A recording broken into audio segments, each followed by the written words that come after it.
Goeiemôre julle, baie welkom weer eens hier by die grondpad. Vandag is ongelooflik. Ek is so excited om met julle vanoggend te deel 'n werklikheid wat ons elkeen ervaar op 'n lieflike dag soos vandag. Die mis is daar buite, ek weet nie hoe lyk dit daar by julle nie. Ek hoop die son skyn, julle het 'n lekker dag. Maar wil ek gaan gou met julle 'n bietjie met julle gesels oor wanneer laas was jy by die dokter gewees? Ek hoop nie jy is siek nie, maar as jy by 'n dokter was of 'n een of ander plek was gewees, dan kry jy altyd hierdie vormpies wat jy moet voltooi, dan staan daar op daai vormpies naam van en dan gaan dit so aan en dan skryf jy dit deur en alles. Dan staan daar ook 'n spesifieke kolommetjie waar daar staan godsdiens, Christendom, alles staan daar. Nou ek wil by jou vandag uitvind, wat skryf jy daarso? Wat skryf jy in daai kolommetjie? Tik keer dit skryf jy, ja, ek is 'n Christen, ja, ek is in die kerk of ek is in daai kerk en dit is dit. Wat beteken daai ja of daai woordjie wat jy daarso skryf in werklikheid? Is dit net vir administratiewe doeleindes wat jy dit ooplos, nie eers dit inskryf of enig ander iets nie? Of is dit 'n lewende belydenis dat jy glo in God die Vader? As jy dan daar skryf, nee, ja, ek is 'n Christen. As jy 'n kind van God is, en dan kom die deurslagtende vraag. Vertaal daardie ink op daai papier jou gesindheid in jou gees. In Matteus 7:21 lees ons, nie elkeen wat vir my sê, Here, Here, sal ingaan in die koninkryk van die hemel nie, maar hy wat die wil doen van my Vader wat in die hemel is. Julle, is dit nie ongelooflik lekker om 'n Christen te wees en te bely nie. Dit maak vir ons maklik om te sê, ek is 'n Christen en ek is in die kerkbank met sang en koor in die agtergrond. Maar jou ware Christenskap word getoets deur jou loopgrawe van die alledaagse lewe. Hoe bepaal 'n mens dit dan? Jou optrede is 'n getuienis vir die wêreld wat 'n mens nooit lees nie.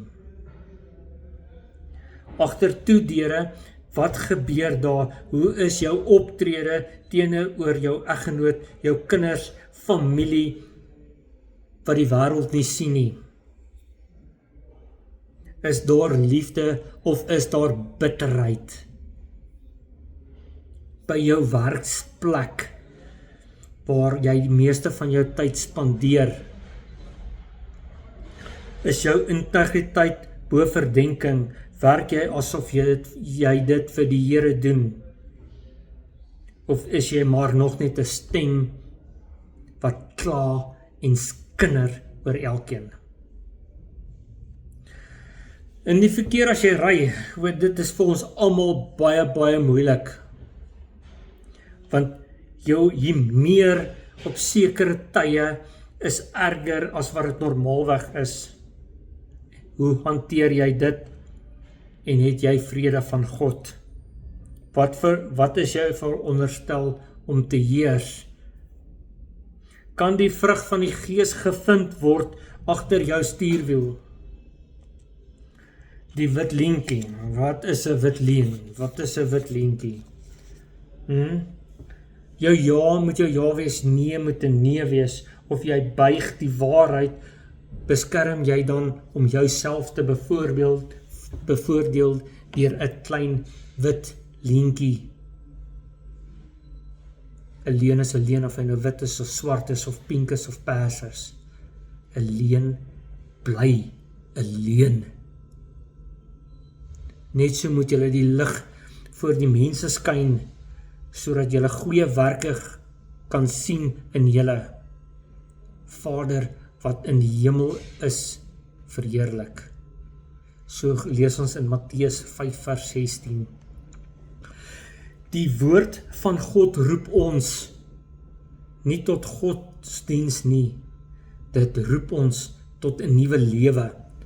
As jy skree, jy hoe meer verloor, leuns koester en onmin in jou lewe, dan word daar die ja op die vorm 'n aanklag teen jou karakter. Dit is scary, né? Jou dade het 'n stem wat harder skree as jou woorde. As jou daaglikse wandel of jou belydenis weerspreek, dan dit is jou eie vrug wat jy veroordeel, kind van God. Die wêreld hoef nie jou te oordeel nie. Jou optrede doen dit self. Vra jou self hierdie vra eerlikheid. Is jou optrede van 'n disipel of 'n kerkganger net op papier? As mense jou lewe as 'n film moet kyk, sonder enige klank, sou hulle kon raai dat jy aan God behoort. Moenie net 'n vorm invul nie.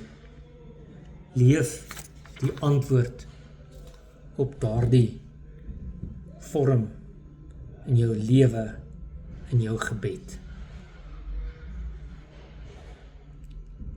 Julle, dis moeilik, maar om kind van God te wees en om sy woord uit te dra, vat baie meer as net ink op papier. Leef dit. Mag julle 'n geseënde dag hê en mag die Heilige Gees jou vervul met elke liewe seëning wat jy verdien. Tot môre gesels ons weer en mag elkeen van julle se drome waar word. Volg my, subscribe en share. Die grondpad is daar vir jou en vir my.